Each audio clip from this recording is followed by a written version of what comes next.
우리 교재를 보시면 변경 경정 등기 굉장히 많은 내용들이 들어가 있는데요. 아까 노란색만 기억하시면 돼요.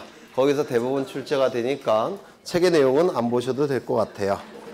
어디를 보시냐면 경정 등기에서 직권 경정 등기 하나 보겠습니다.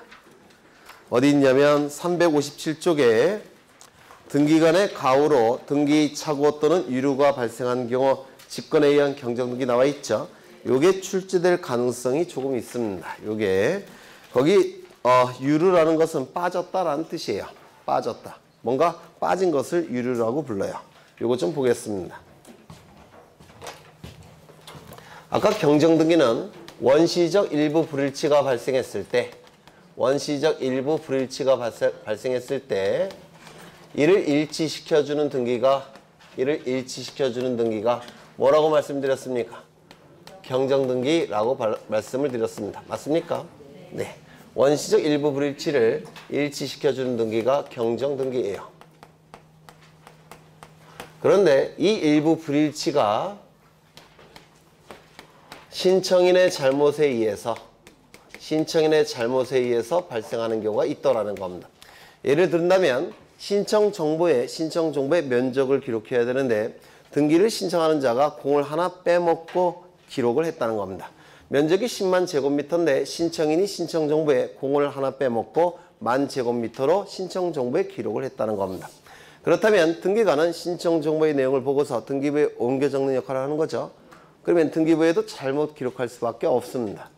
맞습니까? 그럴 수 있을 겁니다. 이때 신청인의 잘못에 의해서 일부 불일치가 발생했다면 이 경정등기는 신청인의 신청에 의해서 이루어져야 됩니다.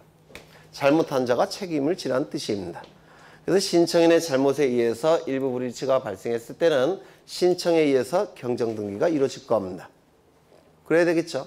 네, 잘못한 놈이 책임져야죠. 네, 세상이 어떤 세상인데. 그런데 등기관의 잘못에 의해서 일부 불일치가 발생하는 경우도 있을 겁니다. 예를 든다면 신청인이 신청 정보에 10만 제곱미터라고 정확하게 기록을 했습니다. 등기관은 신청 정보의 내용을 보고 등기부에 옮겨 적어야 되겠죠. 그런데 등기관이 옮겨 적을 때 하나 공을 빼먹고 옮겨 적었다는 겁니다. 그러면 신청인은 잘못이 없죠. 누구 잘못입니까? 등기관의 잘못이죠. 이때 등기관의 잘못에 의해서 일부 불일치가 발생했다면 이 경정등기는 신청에 의해서 경정등기하는 것도 가능하고 등기관의 직권에 의해서 경정등기를 하는 것도 가능합니다. 왜 신청인에 의해서 신청이 가능하냐면 가장 이해관계가 많은 자는 누굽니까? 신청인이죠. 따라서 이해관계가 가장 큰 자는 신청인이기 때문에 신청인의 신청에 의해서 경정등기가 이루어질 겁니다.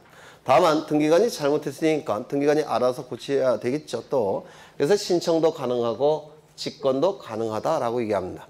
이때 이 직권에 의한 등기가 직권 경정 등기예요. 등기관이 직권으로 고치는 등기가 직권 경정 등기가 될 겁니다. 시험과 관련해서 몇 가지를 기억하셔야 되는데 첫 번째 이 직권 경정 등기에 의해서 손해가 발생하는 자가 있을 텐데 그 자를 등기상 이해관계인이라고 부릅니다. 등기관이 직권으로 고치는 등기를 할 때 손해가 발생한 자가 있을 수 있겠죠. 이건 나중에 보실 거예요. 등기상 이해관계인이 있다면 그 자의 승낙을 받아서 고쳐야 됩니다. 등기상 이해관계인이 존재할 때는 그 자의 승낙을 받아서 고쳐야 될 겁니다. 이게 첫 번째고요. 두 번째,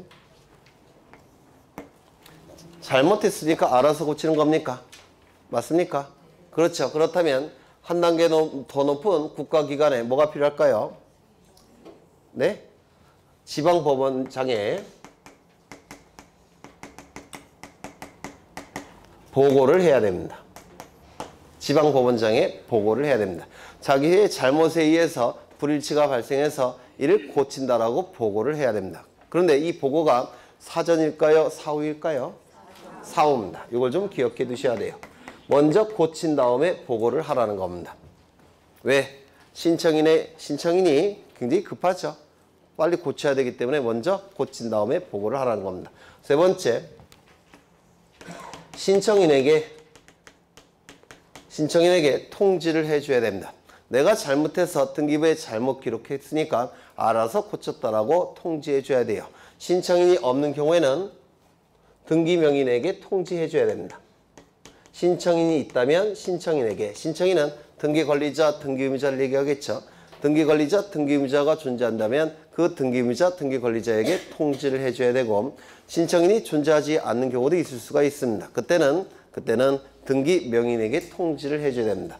이 등기명인, 신청인에게 통지할 때 사전 통지일까요? 사후 통지일까요? 사후에 통지하는 겁니다.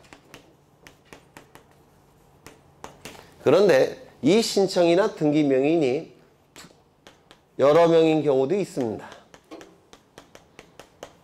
그러면 전원에게 통지할까요? 1인에게 통지하는 것으로 충분할까요?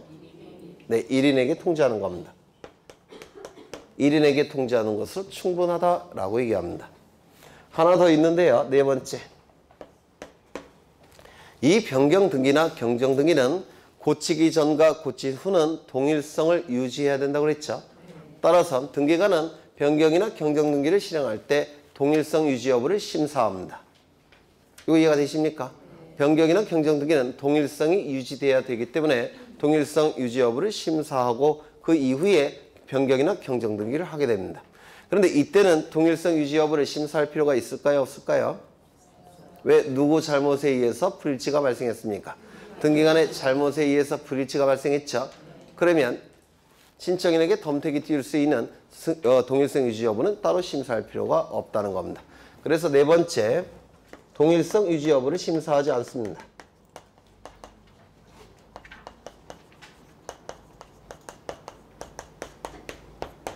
그래서 보통 이 네 가지가 출제가 될 겁니다. 직권 경정 등기는 다른 거는 출제될 게 없어요. 그래서 직권 경정 등기, 첫 번째 등기상 이해관계인의 승낙을 받을 것, 두 번째 지방법원장에게 보고를 할 것, 사후에 보고할 것, 세 번째 신청인이나 등기명인에게 통지할 것, 사후에. 이 신청이나 등기명인이 2명 이상일 때는 1인에게 통지하는 것으로 충분하다라고 얘기합니다. 네 번째, 동일성 유지 여부를 심사하지 않는다. 이 네 가지를 기억하시면 돼요. 그럼 이제 하나 더 출제가 될 수 있는 게 하필 등기의 제한인데, 그거는 좀 민법 지식이 좀 있어야 돼요. 좀 높은 민법 지식이 필요합니다. 그건 나중에 보실 겁니다. 그래서 경정 등기는 이 정도 보시면 될 것 같아요. 그 다음에 어디를 보시냐면 363쪽의 말소 등기를 보겠습니다. 말소 등기. 요것도 기억해 두셔야 돼요.